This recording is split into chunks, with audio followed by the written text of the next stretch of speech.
Hello दोस्तों, स्वागत है आपका क्रिकेट टाइम आउट 11 चैनल पे। और आज जो हम मैच कवर करने वाले हैं वो है India women versus Australia women के बीच का सेकंड ओडीआई मैच जो होने वाला है 8 दिसंबर को सुबह 5:15 पे इंडियन स्टैंडर्ड टाइम के हिसाब से। अब जो सबसे इंपॉर्टेंट बात है वो ये कि आपको हमारा cricket time out 11 YouTube channel subscribe कर लेना है। वहां पे आपको डेली बेसिस पे मैच का वीडियो और एनालिसिस और अपडेट्स मिलता रहेगा। और साथ ही साथ आप हमारा cricket time out 11 Telegram channel भी ज्वाइन कर लीजिए।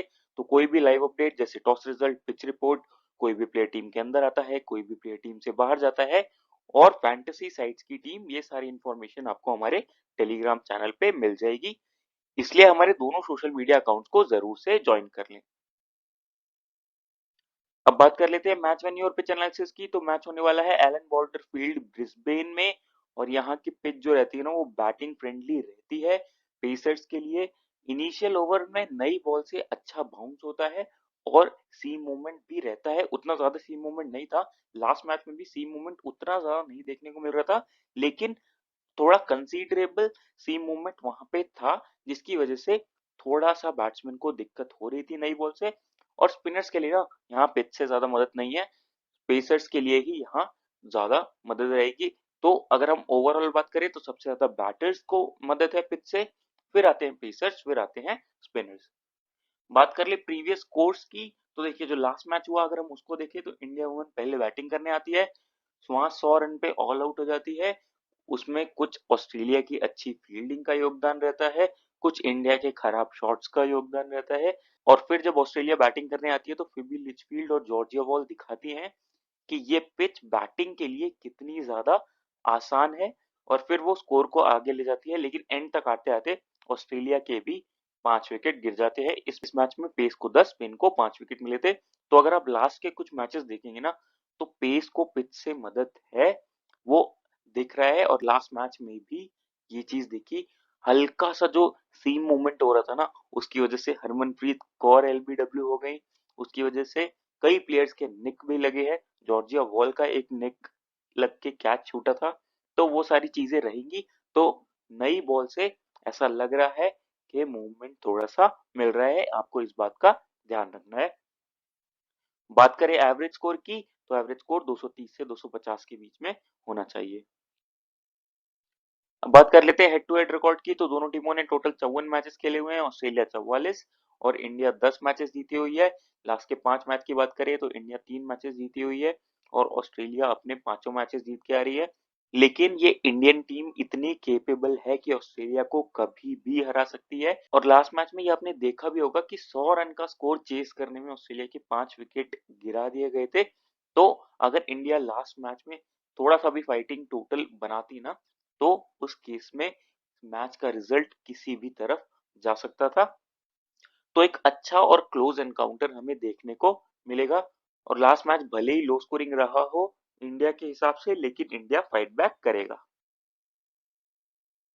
अब बात कर लेते हैं इंडिया टीम के प्लेइंग 11 की। तो प्रिया पूनिया ओपन करेंगी स्मृति मंदाना के साथ, फिर आएंगी हरलीन देवल, हरमनप्रीत कौर, जमाइमा रॉड्रिगेज, ऋचा घोष, दीप्ति शर्मा, साइमा ठाकुर, टिटा साधु, प्रिया मिश्रा और रेणुका सिंह। बात कर लें यहाँ पे ओवर डिविजन की, तो देखिए यही 5 बॉलर रेणुका सिंह, प्रिया मिश्रा, टिटा साधु, साइमा ठाकुर और दीप्ति शर्मा अपने पूरे पूरे ओवर्स करेंगी। अगर इनमें से किसी के भी ओवर कटते हैं उस केस में आप हरलीन देवल को भी 3-4 ओवर्स करते हुए देख सकते हैं और हरमनप्रीत कौर को भी 2-3 ओवर्स करते हुए देख सकते हैं। लेकिन मोस्ट प्रोबेबली इंडिया की यही 5 बॉलर है जो मेन बॉलर्स रहेंगी। बात करें डेथ में, तो दीप्ति शर्मा डेथ में डालनी चाहिए आपको। डेथ में फिर सेकंड बॉलर रेणुका सिंह भी दिख सकती है, साइमा ठाकुर भी दिख सकती है।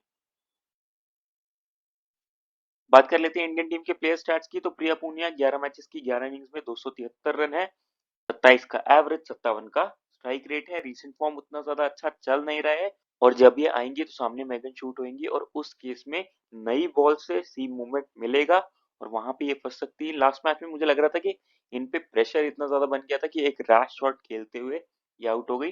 तो फिलहाल स्मॉल लीग के हिसाब से उतनी अच्छी पिक नहीं दिख रही है, क्योंकि प्रेशर सिचुएशन अभी झेलने में इनको दिक्कत होगी। लेकिन आप ग्रैंड लीग में इनको ट्राई करके चल सकते हैं, स्मॉल लीग के हिसाब से उतनी अच्छी ऑप्शन नहीं है। फिर आते हैं स्मृति मंदाना, तो 89 मैचेस की 89 इनिंग्स में 3698 रन है, 44 का एवरेज, 84 का स्ट्राइक रेट है। रिसेंट फॉर्म काफी ज्यादा अच्छा चल रहा है।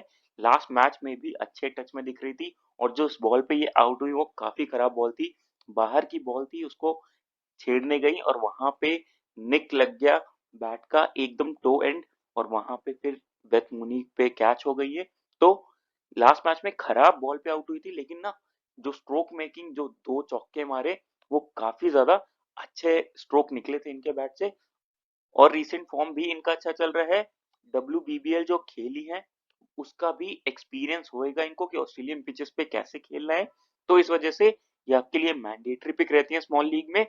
लास्ट मैच में भले ही फ्लॉप हो गई हो, लेकिन अब इनको बैक करके चलिए, अच्छे पिक रहेंगे, जरूर कवर करके चलिएगा स्मॉल लीग में।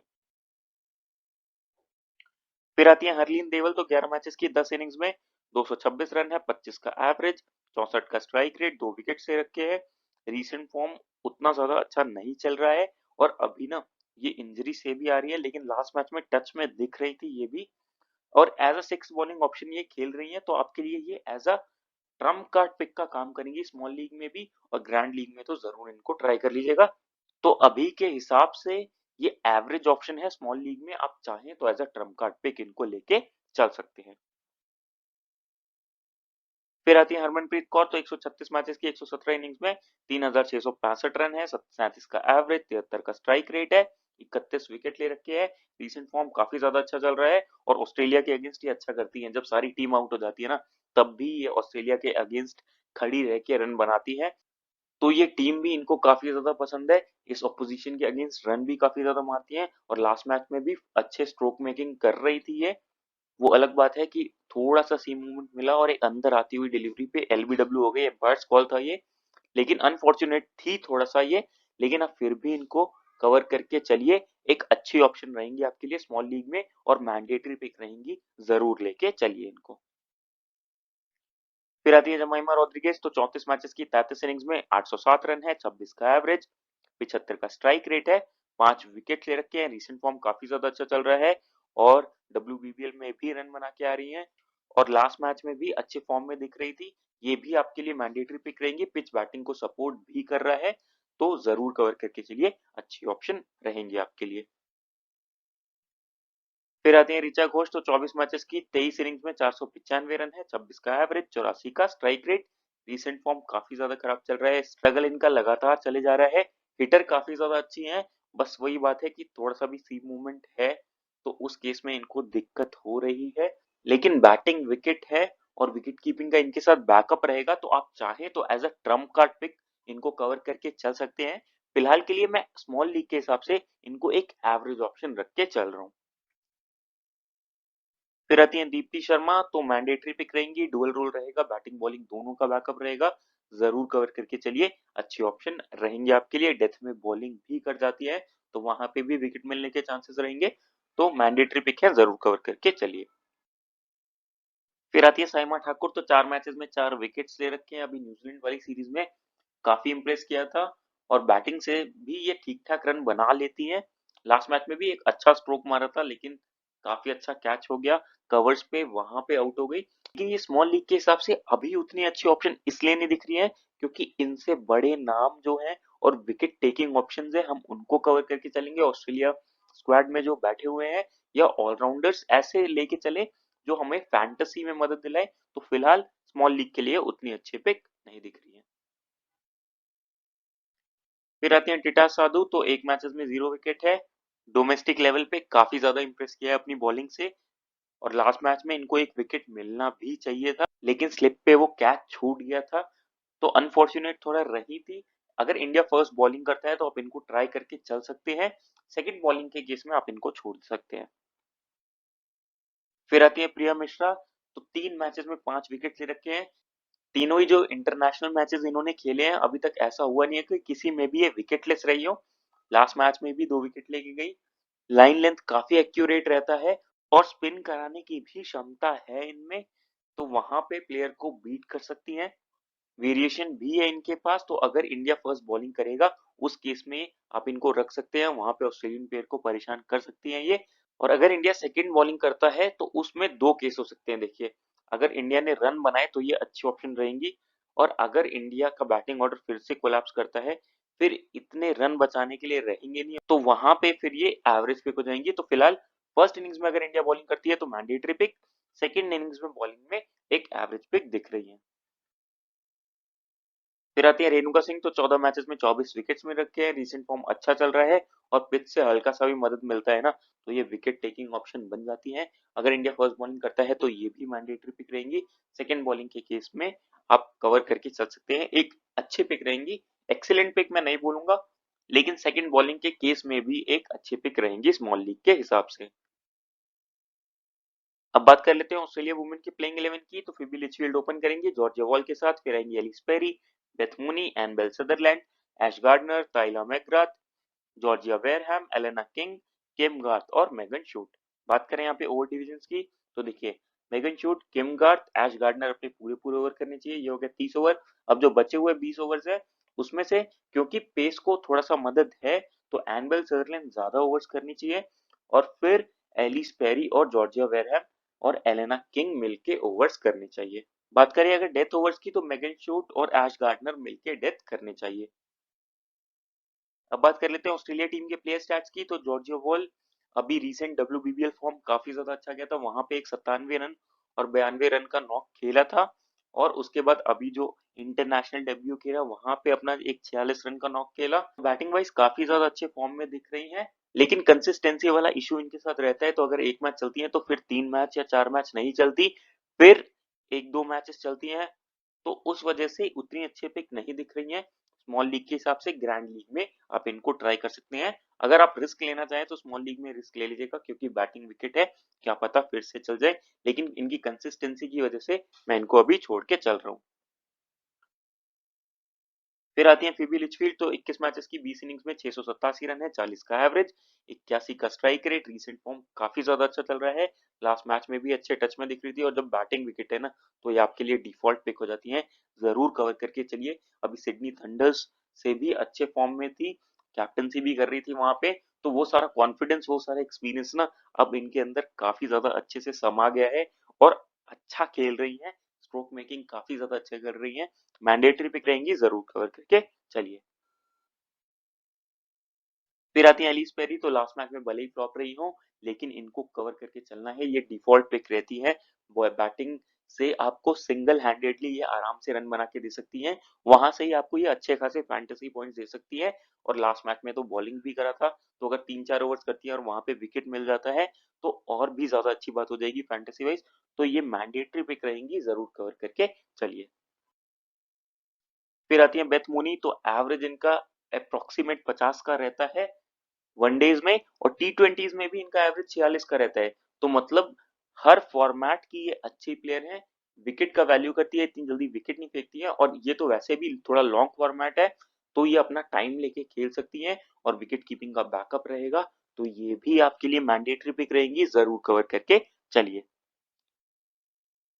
फिर आती है एनबेल सदरलैंड, तो डुअल रोल रहेगा, बैटिंग का बैकअप रहेगा, साथ ही साथ बॉलिंग भी करेंगी, और पेसर्स को मदद मिल रही है तो इनके ओवर्स भी ज्यादा होने चाहिए, तो ये मैंडेटरी पिक रहेंगी, जरूर कवर करके चलिए।